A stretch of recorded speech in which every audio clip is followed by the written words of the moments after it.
Welcome back to Open Hand Farm. I don't know about you, but I made a lot of salsa verde with my green tomatoes that were gonna freeze if I didn't take them off. I have been looking for recipes that use salsa verde. I've actually used this recipe and I love it. It's an green enchilada chicken soup. I don't use green enchilada sauce though. I use my salsa verde. So I'm just gonna throw some in the crock pot. It is so easy, so quick. You start out with 3 ingredients in the crock pot. After they cook on low for 8 hours, then you throw in 3 more things and you're done. So we're gonna start it right now and I'll come back later and finish it up. The 3 ingredients we're gonna start with are 2.5 pounds chicken. This happens to be 3. I'm not gonna worry about that. We're going to use 24 ounces of chicken broth, and I actually use less than that because I don't want my soup really runny. And then we're going to use 28 ounces of green enchilada sauce, AKA salsa verde. And I go overboard with that one. I use all of this. So let's just get it in the crock pot.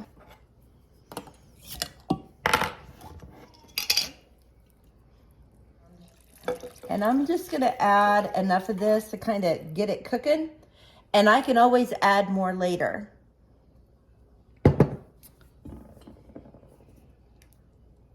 All right, that's as hard as it gets.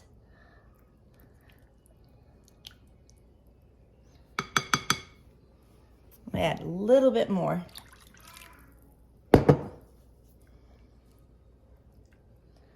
Alrighty, and you want to kind of get it down in around the chicken.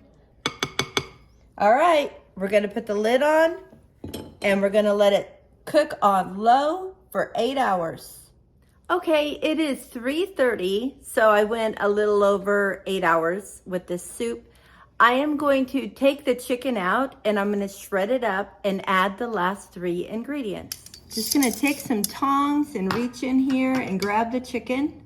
Oh boy, I won't have to work hard at it, let me tell you. These were full chicken breasts, just so you know. You could probably use chicken tenders, but I wouldn't leave them for 6 hours.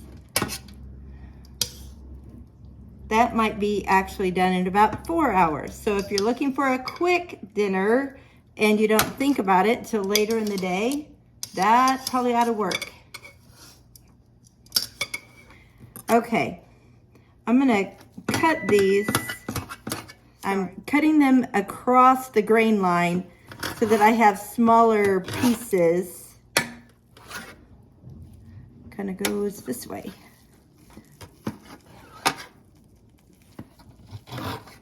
Can't really tell what's going on here.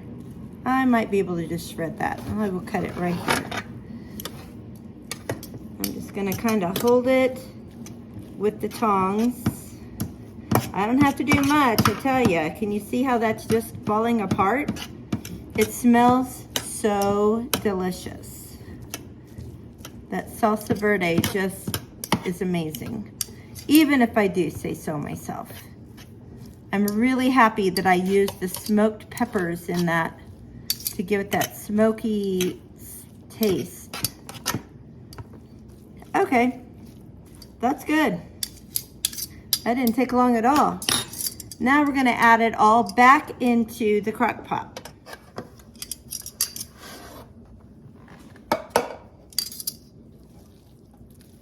Don't want it to splatter on me.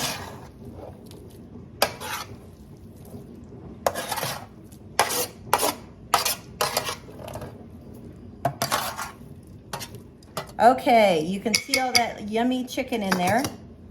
Now what we're gonna add is 1 cup of heavy whipping cream, 4 ounces of cream cheese that's been cut up and softened so that it will melt nicely. I suggest cutting it before it gets soft. All right, let's give that a stir. And it will just melt in there nicely. Okay. Then 2 cups of Monterey Jack cheese. Now that's just gonna melt. I'm just gonna turn this on keep warm, or I might even turn it off and just let it set and meld together. It will stay plenty hot. Man, you guys, this looks so good. So if you have Salsa Verde that you canned up this year and you don't know what you're gonna do with all of it, this is the answer. Even if you just do this once a week, it's amazing. If you didn't can any Salsa Verde this year, just go buy some from the store. It'll be great. I'm going to serve it with nacho chips and sour cream on top, and I have some green salsa that I'll put out, and it will be amazing. So thanks for watching. Until next time, blessings on you and yours.